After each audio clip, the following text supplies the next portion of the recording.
Hello guys, welcome to Cup of Teach. This time I'm going to discuss variance and standard deviation of a discrete probability distribution.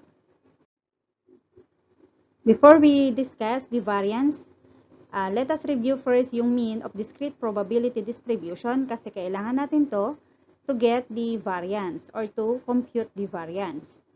So we have here the formula for the mean.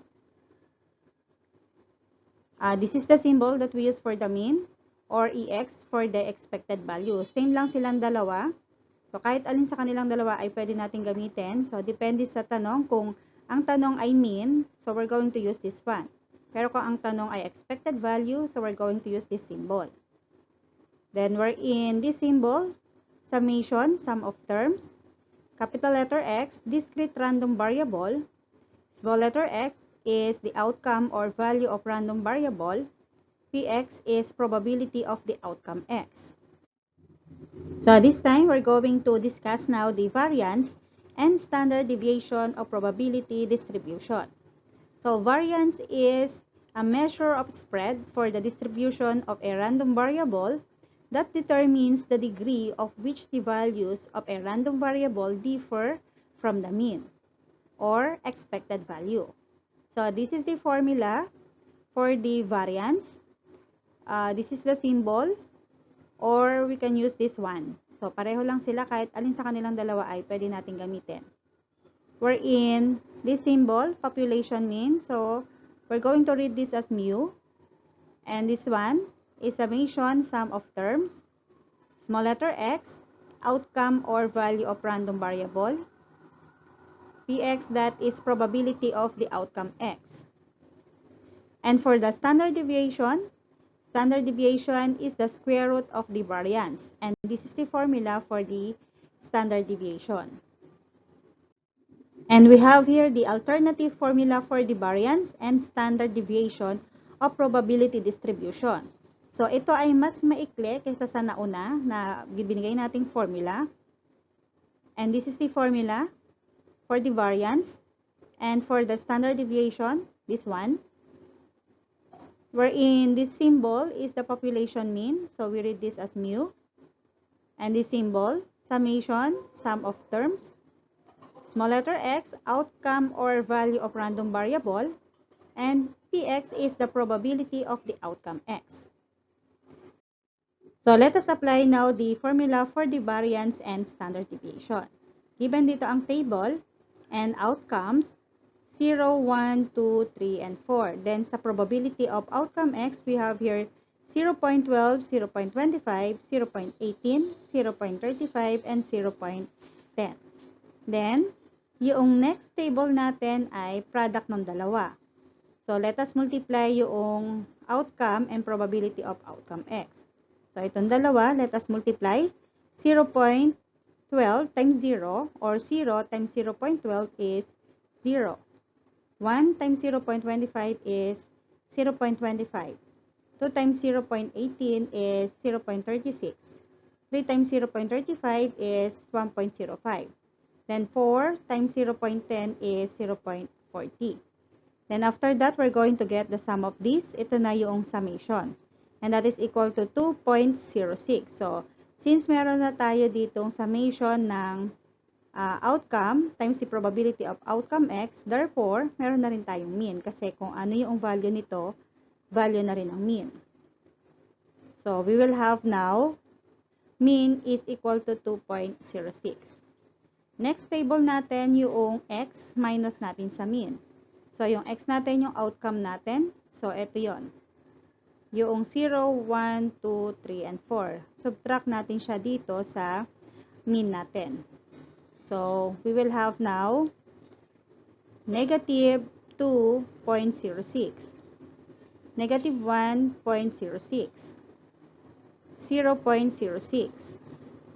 0.94, and 1.94. Then, next table natin ay, so yung difference dito, i-squared lang natin siya. So, we have here 4.2436, 1.1236, 0.0036, 0.8836, 3.7636.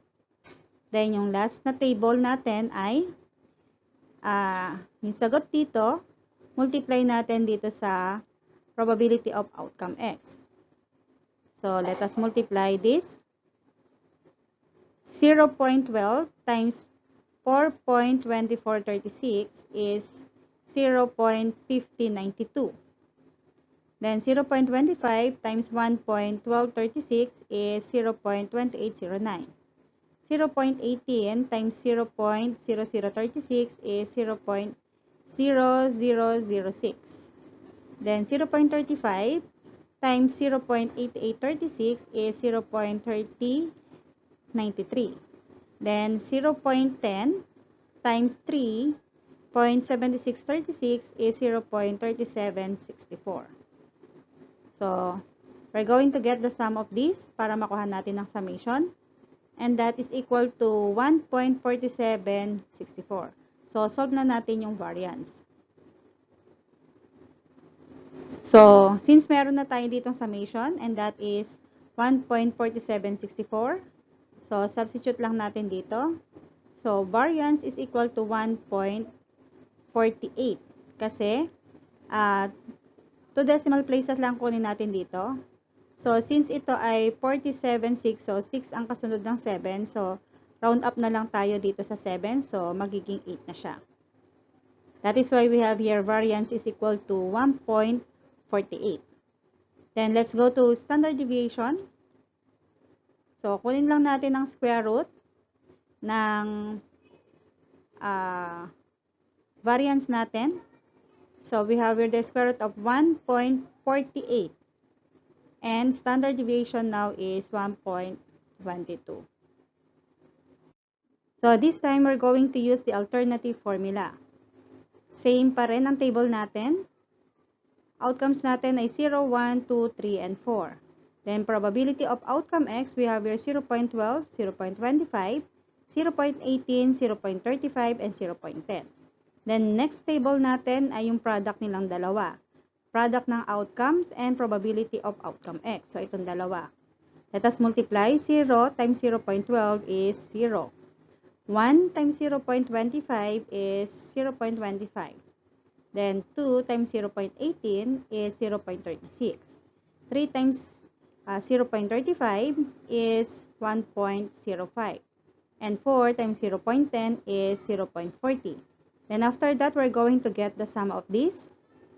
So this is now the summation of outcome times the probability of outcome X is equal to 2.06. So since meron na tayo ditong summation, at ito ang kailangan natin sa mean.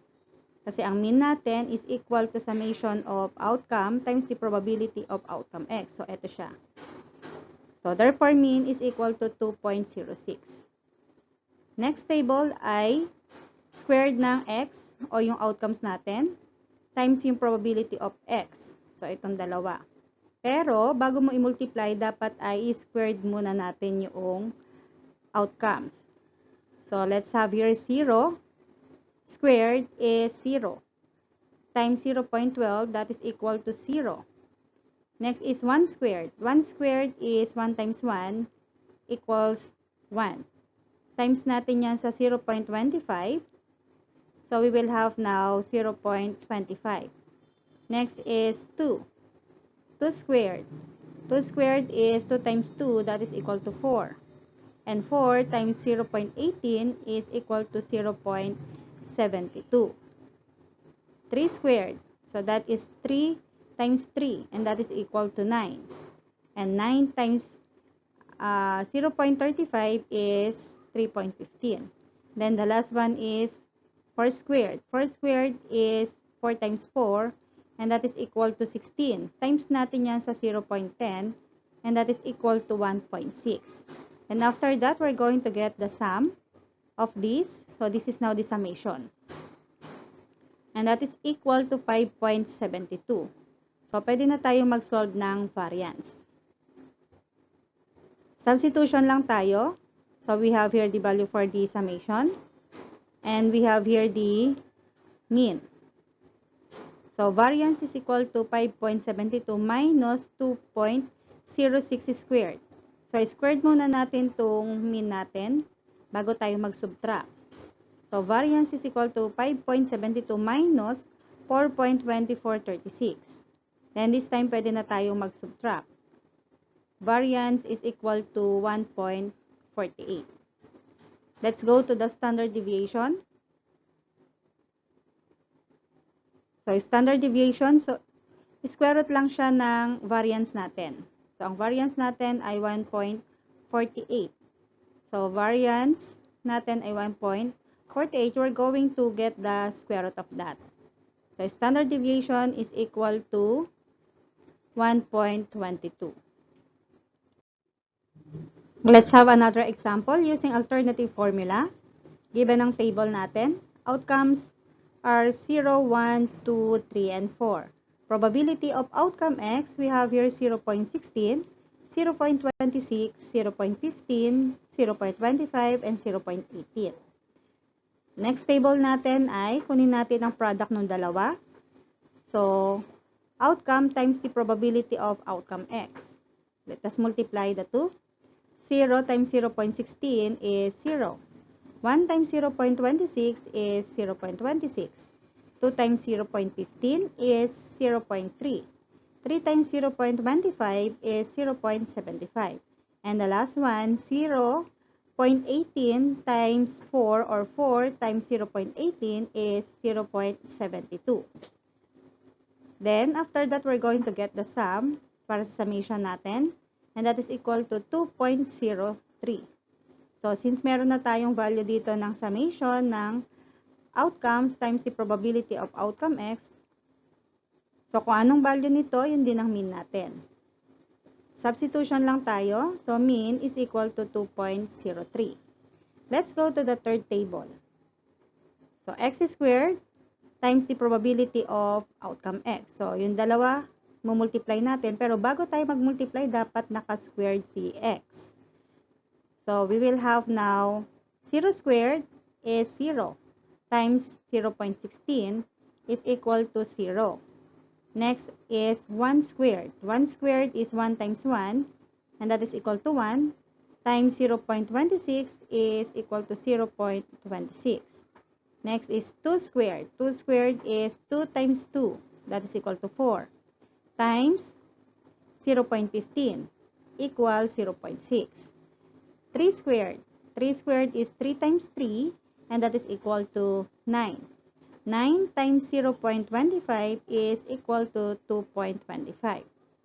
4 squared is 4 times 4 equals 16. Multiply to 0.18 and that is equal to 2.88. Then after that, we're going to get the sum of this para sa ating summation. So we will have now 5.99. So let us solve for the variance.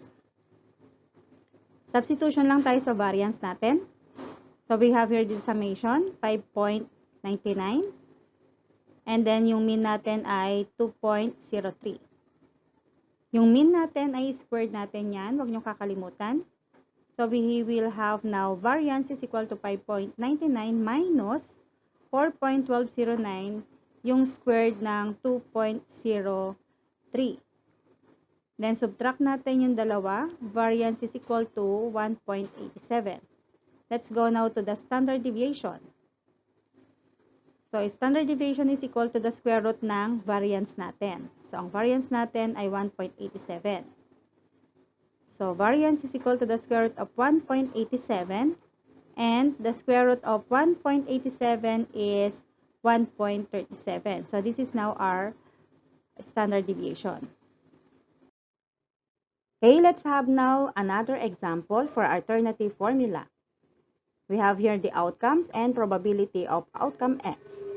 So, let's go now to the third column. So, sa third column natin, kunin lang natin ang product ng outcome and the probability of outcome X. So, itong dalawa, imumultiply lang natin. Let's have here 0 times 1 over 10 is 0. 1 times 2 over 10 is 2 over 10. 2 times 3 over 10 is 6 over 10. 3 times 2 over 10 is 6 over 10. 4 times 2 over 10 is 8 over 10. Get the sum for our summation. So we will have now 22 over 10 and that is equal to 2.2. So therefore, makukuha na natin yung mean.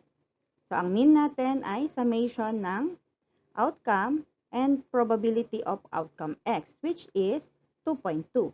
So therefore, our mean is 2.2. Let's go to the last column, which is outcome squared times the probability of outcome x. So itong dalawa, pero this time, i-squared naman natin yung x natin, yung value ng x natin, or yung outcomes. So let's have here 0 squared is equal to 0 times 1 over 10, that is equal to 0. 1 squared is equal to 1 times 2 over 10 is 2 over 10. 2 squared is equal to 4 times 3 over 10 is equal to 12 over 10. 3 squared is equal to 9 times 2 over 10 is equal to 18 over 10. 4 squared is equal to 16 times 2 over 10. So the answer is 32 over 10. Get the sum for our summation is equal to 64 over 10 and that is equal to 6.4. Let's go now to variance. So ang variance natin is equal to summation of outcome squared times the probability of outcome x, which is 6.4. And our mean is 2.2. So yung mean natin is squared lang natin. Substitution, so we will have now variance is equal to 6.4 minus 2.2 squared. So mag-squared muna tayo dito bago tayo mag-subtract. 2.2 squared is 4.84. So subtract natin ang 6.4 and 4.84. Therefore, ang variance natin ay 1.56. Let's go now to standard deviation. Ang standard deviation natin ay square root lang ng ating variance. So, ang variance natin ay 1.56. So, we will have now standard deviation is equal to the square root of 1.56. And get the square root of 1.56. Therefore, ang standard deviation natin ay 1.25. Thank you for watching. That's it for this video. If you learned something here, don't forget to like and subscribe to Cup of Teach. See you on the next lesson. Bye!